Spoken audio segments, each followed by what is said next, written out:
የተወደዳችሁና የተከበራችሁ የእግዚአብሔር ቤተሰቦች የእናታችን የንጽሕተ ንጹሐን የቅድስት ድንግል ማርያም የአስራት ልጆች ሁላችሁም በክርስቶስ ሰላም እንደምናመሻችሁ። ልዑል አምላካችን እግዚአብሔር ይችን ዕለት ይችን ሰዓት ባርኮ ቀድሶ ስለሰጠን ለዘላለሙ የተመሰገነ ይሁንልን። እንደ እግዚአብሔር ፈቃድ ዛሬ መዝሙር 39ን እንማራለን። በመዝሙር 39 የምናገኘው በርካታ ታላላቅ ሐሳቦችን እናገኛለን። አንደኛ፣ በክፉዎች ፊት አፌን እጠብቃለሁ የሚል ትልቅ የሆነ ሐሳብና ጥያቄ እናገኛለን። ይህንን ጥያቄ የጠየቀው ወይም ደግሞ የተናገረው ልበ አምላክ ቅዱስ ዳዊት ነው። በክፎች ፊት አፌን እጠብቃለሁ። ምክንያቱም ክፉ ሰዎች ክፉ ስለሆኑ አናግረው ክፉ ቃል እንድንናገር የሚያደርጉ ናቸው። ስለዚህ መጀመሪያ እነማን ናቸው አናግረው ለክፉ ነገር አሳልፈው የሚሰጡን እነማን ናቸው የሚለውን በሚገባ ማወቅ ያስፈልጋል ማለት ነውና፣ ስለዚህ አፌን እጠብቃለሁ። ምክንያቱም አናግረው መልሰው ደግሞ አንተን ተናጋሪ አድርገው ወይም እኛን ተናጋሪ አድርገው ከተናገርነው ነገር ደግሞ አባዝተው አብዝተው መልሰው ራሳቸው ከሳሽ ይሆናሉ ማለት ነው። ስለዚህ በክፉ ሰዎች መካከል ስንኖር ዝምታ በጣም ያስፈልጋል። እንደዚህ እንድናደርግ ደግሞ መዝሙር 39ን ስንጸልይ በክፉ ሰዎች መካከል በዝምታ እንድንቆይ፣ በጸጥታ እንድንቆይ፣ ክፉ ሰዎችን በትዕግስት እንድናልፋቸው የሚያደርገን ደገኛ ጸሎት ነው እና ሌላው ምንድነው?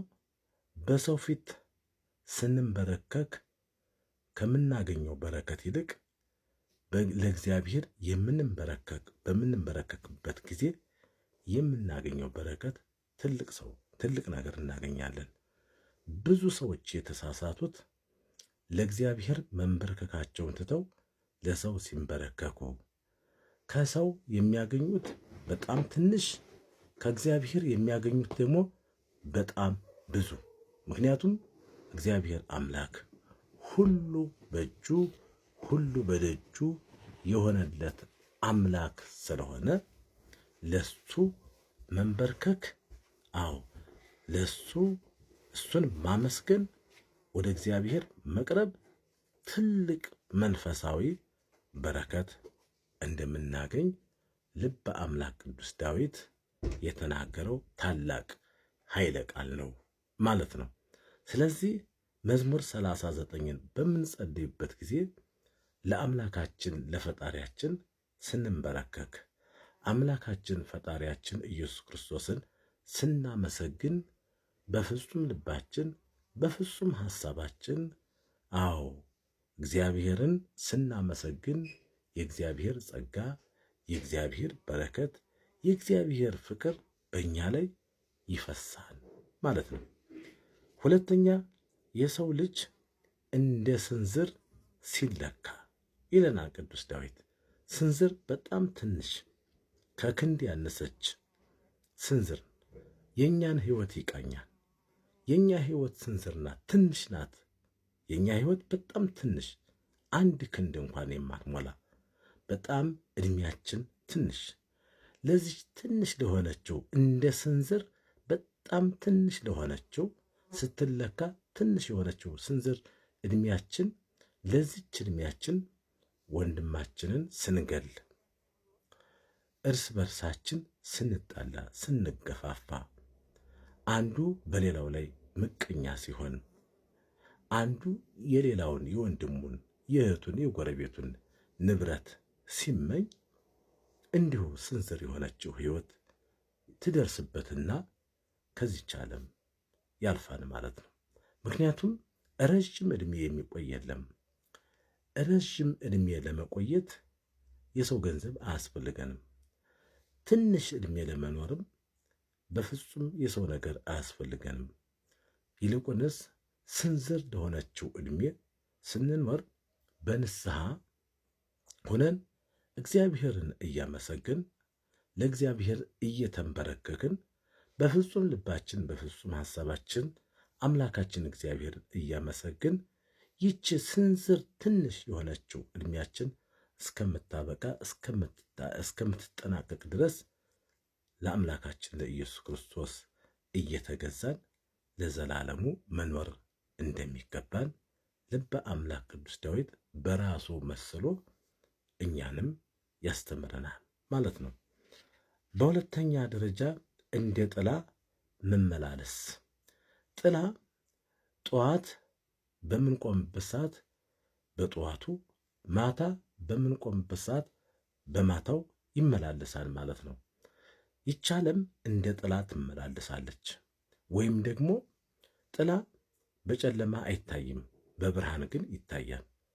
ስለዚህ ቀን እንደሚታይ ጥላ፣ ማታ ደግሞ እንደማይታይ እንደሚጠፋ ጥላ የኛ ሕይወት ይላል ልበ አምላክ ቅዱስ ዳዊት። ለዚህ ለሚዘዋወረው ጥላችን፣ ለዚህ ጠዋት ታይቶ ማታ ለሚጠፋው ሕይወታችን ለምንስ ለማይረባ ለማይጠቅም ከንቱ ለሆነው ነገር ለዚች ጠዋት ታይታ ለምትጠፋው ዓለም ለምንድን ነው የምንጣላው? ለምንድን ነው የወንድሞቻችን የእህቶቻችን የወላጆቻችን ሀብታቸውን ንብረታቸውን የሰውን ሰው የደከመበትን ለምን እንመኛለን? ለዚህ ለምታልፍ ዓለም ለዚህ እንደ ጥላ ለሚዘዋወረው ለሚያልፈው ዓለም ብለን ለምንድን ነው የማታልፈውን መንግሥተ ሰማያት ልናጣ የምንሞክረው? ለምንድን ነው ብሎ ልበ አምላክ ቅዱስ ዳዊት እኛን ይጠይቃል። የእኛ ምላሽስ ምንድን ነው? የእኛ ምላሽ ምንድን ነው? በመዝሙር 39 ይህን መዝሙር 39 ስንጸልይ የዚህን ዓለም ከንቱነት እንድንንቅ ይልቁንም ከስግብግብነት ዓለም፣ ከክፋት ዓለም፣ ከምቀኝነት ዓለም፣ ከክፉ ሥራ ዓለም ተነጥለን ወደ መልካም ወደ በጎ ሕይወት የማታልፈውን መንግሥተ ሰማያት እንዴት መውረስ እንደሚገባን መንገዱንና አቅጣጫውን የምናውቅበት ሕይወት ነው። ሌላው ልበ አምላክ ቅዱስ ዳዊት እኔ እንግዳ ነኝ ይላል። ልበ አምላክ ቅዱስ ዳዊት ራሱን በእንግድነት መስሎ ያቀርባል። እንግዳ ጠዋት ገብቶ ማታ የሚወጣ ነው፣ ወይም ማታ ገብቶ ጠዋት ገብቶ ማታ የሚወጣ ነው። እንግዳ ከሰው ቤት ገብቶ አይቆይም። የኔና የናንተ ሕይወት እንደ እንግዳ ጠዋት ገብተን ማታ የምንወጣባት ዓለም መሆኗን ልበ አምላክ ቅዱስ ዳዊት ይናገራል። ስለዚህ እንግዳ ለሆነችው ለኔና ለናንተ እንግዳ ለሆነችው ምድር፣ እንግዳ ለሆነችን ዓለም፣ እንግዳ ለሆነችን ገንዘብ ለምንድን ነው የምንጣላው?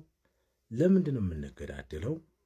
ለምንድን ነው የምንጣለው? እርስ በርሳችን ለምንስ እንለያያለን? ለምንስ አንዱን ረግጠን ሌላውንም አጥፍተን ራሳችን እንግዳ ለሆነችው ዓለም ነገ ጠዋት ጠለናት ለምንሄደው ዓለም ለምንድን ነው የምንጣላው የሚለውን ልበ አምላክ ቅዱስ ዳዊት በራሱ መስሎ እኔና እናንተ በእንግድነት ዓለም ውስጥ እንደምንኖር ያሳየናል፣ ይመክረናል ማለት ነው።